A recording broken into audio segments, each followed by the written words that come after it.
COVID-19 has not only been a health crisis, it's been a political and diplomatic one too. And on that front, it's clear the world is deeply divided. When the Australian government suggested an independent investigation into where the virus started and how it spread, China was and remains outraged. Canberra's relationship with Beijing is now at rock bottom. Further complicating any hope of unity in the battle against COVID is the United States, where Donald Trump has been, well, very Donald Trump in his handling of the pandemic. The worst efficacy is in 65 and older. The world has never been in greater need of good science than during this pandemic. But being a good scientist can place you in harm's way.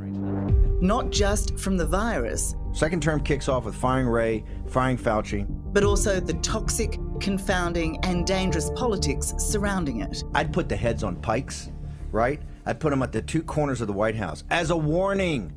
Just ask American infectious diseases expert, Dr. Anthony Fauci. My job as a scientist, a physician, a public health official is to protect the health and the welfare, not only of the American people, but of the entire world, because we live in a global community.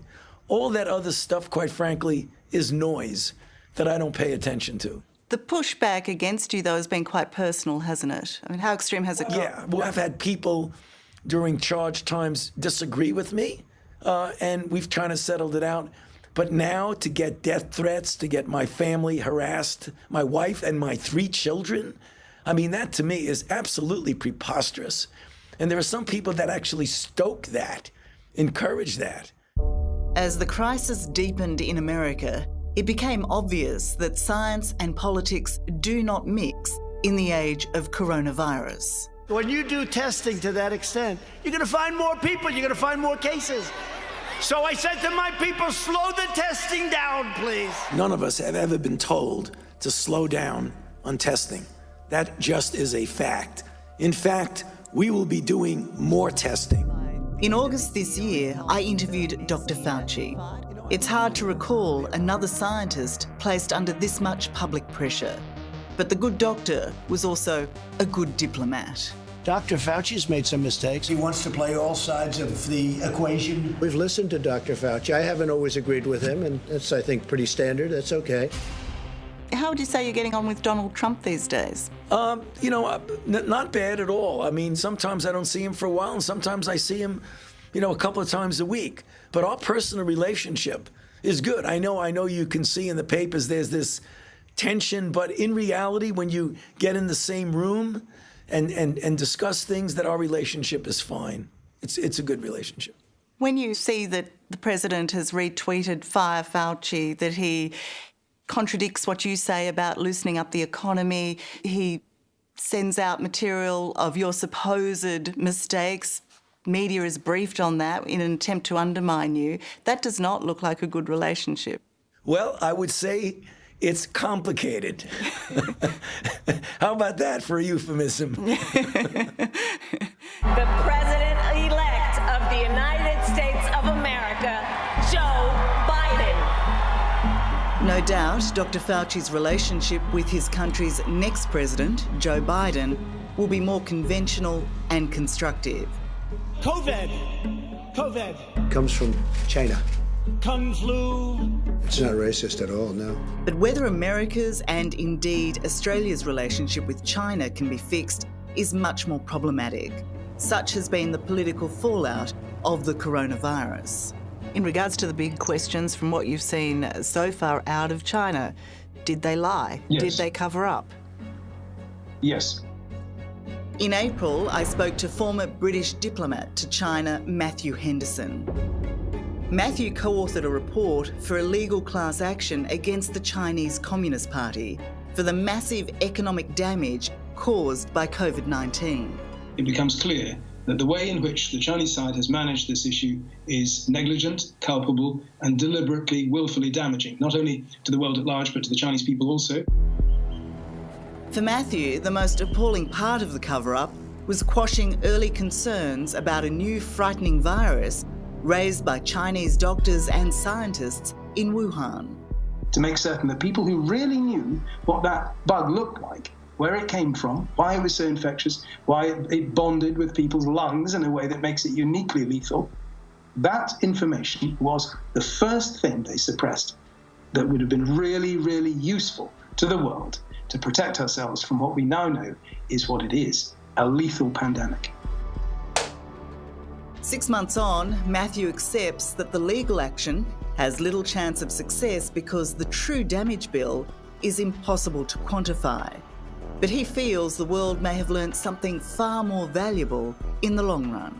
What instead I think we have got is a much more meaningful retribution, which is that an awful lot of people who previously had been pretty ignorant about China, or agnostic, or downright naive, now realise how wrong they were. We now know what the Chinese Communist Party does, how it behaves, with information that could have saved the world and has cast the world into an abyss of death and decline.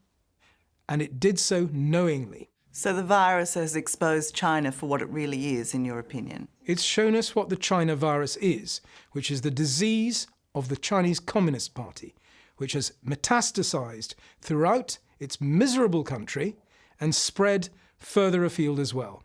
And that can be cured and must be cured, and one hopes that someday it will be. Do you accept that China has a responsibility for the crisis we see around the world today?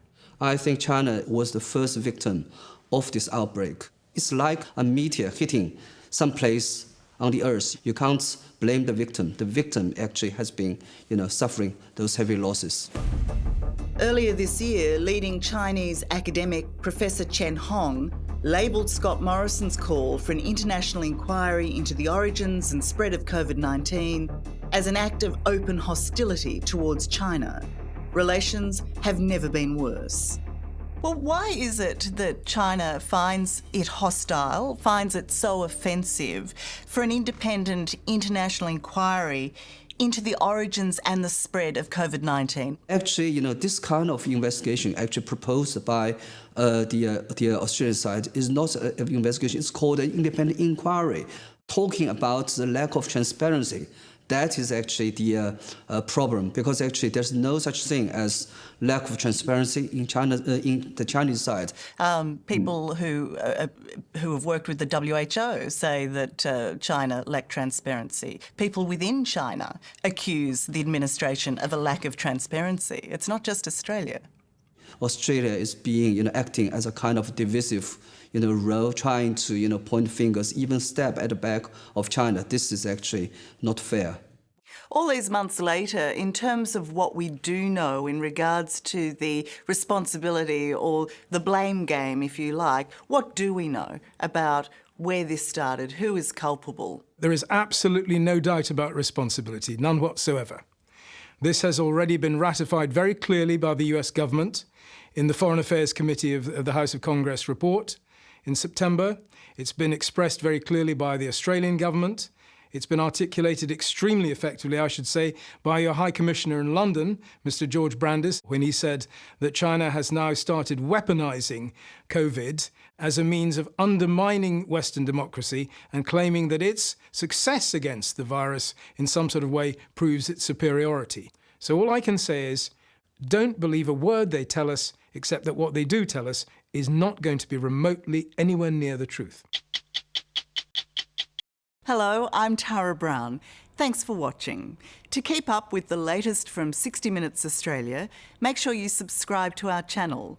You can also download the 9Now app for full episodes and other exclusive 60 Minutes content.